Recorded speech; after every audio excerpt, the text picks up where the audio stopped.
cyborgs. We have cochlear implants to hear, artificial retinas to see, artificial hearts to live, artificial limbs to move, artificial organs to function, and brain chips.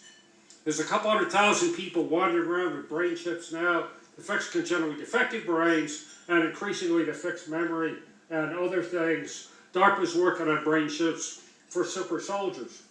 And people are now working, thanks to Musk and other people, funding direct machine-brain communications. It's not us versus them, us versus the machines. We're merging. And this is the human evolution of the humans. There is no more natural evolution of anything.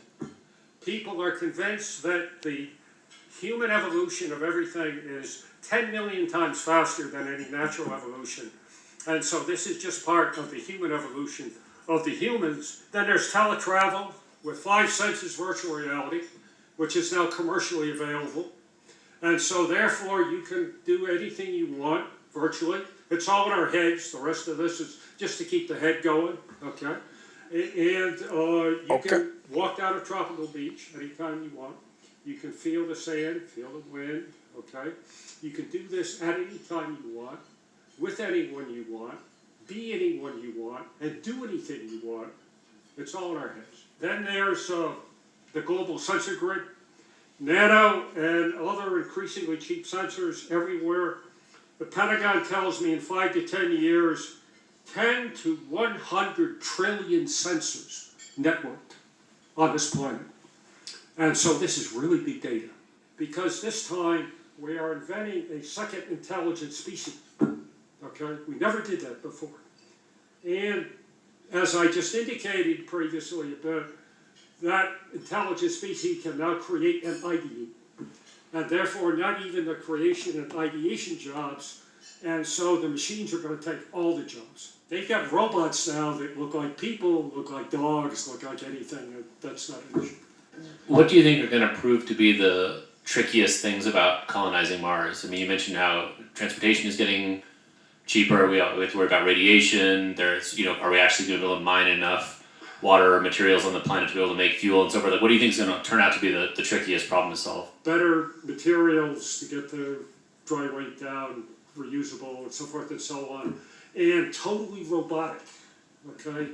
This is robotic design, robotic manufacture, robotic transfer, robotic ops. It's people that cost money, okay? You want to pull cost out of anything, and that's why people are losing their jobs to the machines, okay? You get rid of people. And by the way, in aerospace, people are responsible for 80% of the safety problems, okay? If you want a safe system, no people. Everything's shrinking except the humans. We got to figure out a way to shrink the humans, okay? To get the cost really down, but that's more difficult. We do not, and it's not just nanoparticles, which, by the way, 98% of all of the studies I've seen say that the nanoparticles are bad for human physiology, okay?